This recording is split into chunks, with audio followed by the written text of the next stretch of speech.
All right, the next item would be review of the recommended 2014-2015 school calendar. So Judy and Jan are calendar representatives, and we met and looked at 14-15 and pretty much just created a similar calendar to what we have this year.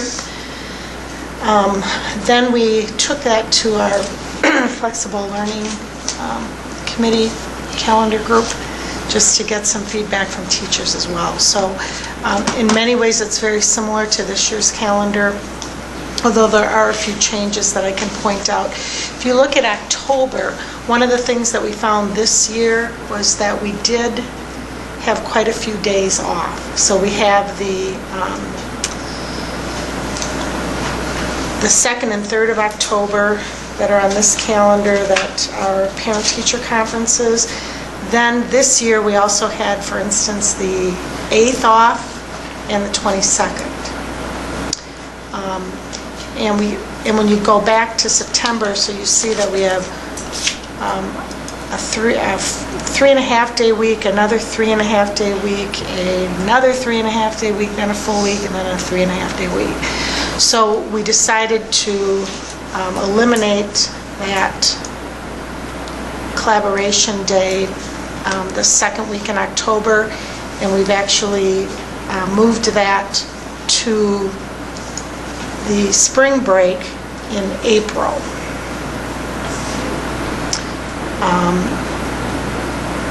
And I can show you how we've done that. So then we also are not taking, the recommendation was that we don't do Veterans Day this year because that would be the 11th.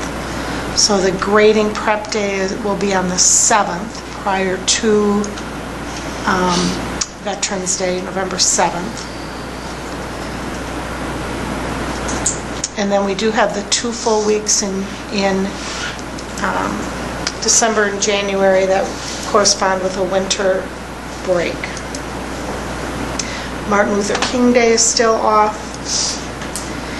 And then this year we actually have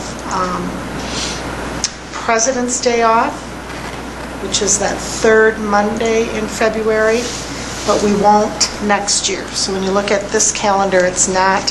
And that we took that day and added it again onto, well, that was I shouldn't say we added it, that was a non-working day, so it's just a wash. I mean, it's gone.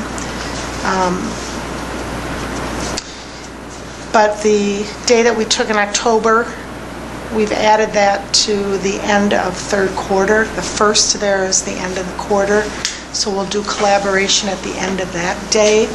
That will lengthen the Easter break for our students, or that spring break we should call it.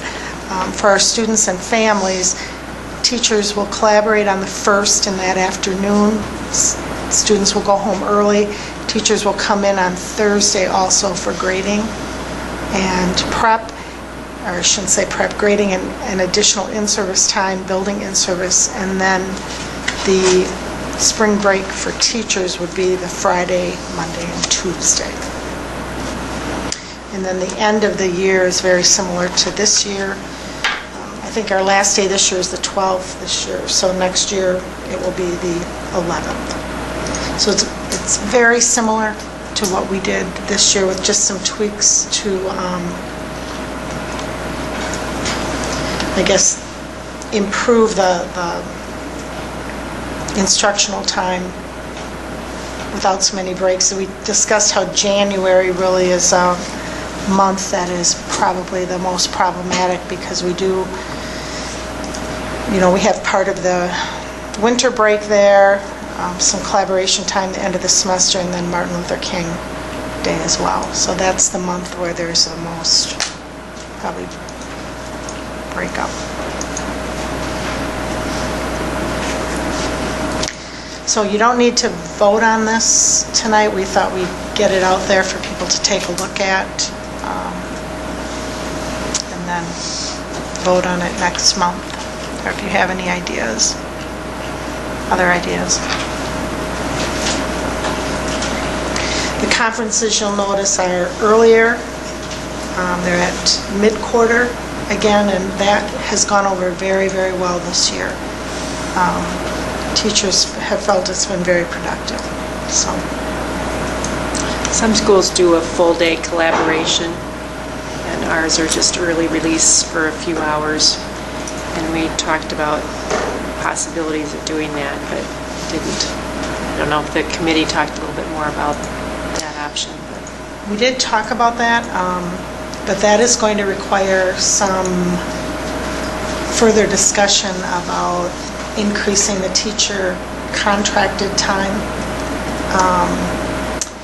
And so we just talked about how we probably need a committee that just looks at the number of days our teachers work in comparison to other school districts in the area, how other school districts do staff development. And again, the board has the ability to set the number of days and to set the calendar, but you have in the past opted to have a more collaborative approach and involve our staff in giving their viewpoints and getting their ideas. So I think that it's, wise to at least consider that initially before making any decision on that.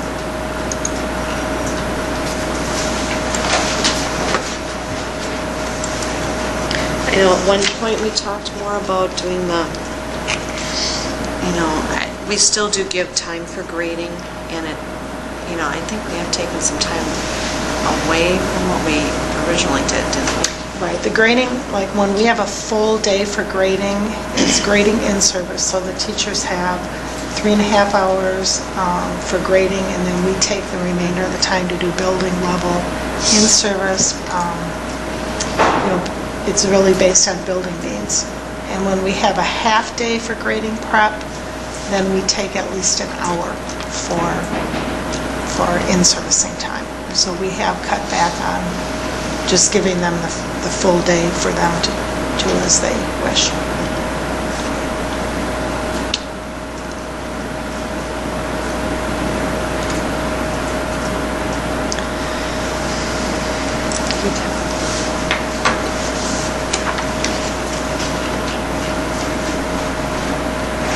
So I'm sorry, when will this, you want us to review this and then this will come back? Next month Next for month. approval. Yeah. Okay. And I was there for that last discussion of the calendar, and to say it was as challenging as the budget discussion. There's a lot of things to factor in. So I'm glad that people have some time to look at it. And is this something that, maybe you said this, that the public then will... I think it's very important that the public go online and look at the calendar. We can probably put this mock-up on the webpage for people to take a look at and get feedback on as well, so that if there are concerns with it, we're aware of what those might be. Okay. All right, thank you. Anything else with respect to the calendar? If not, we'll move on.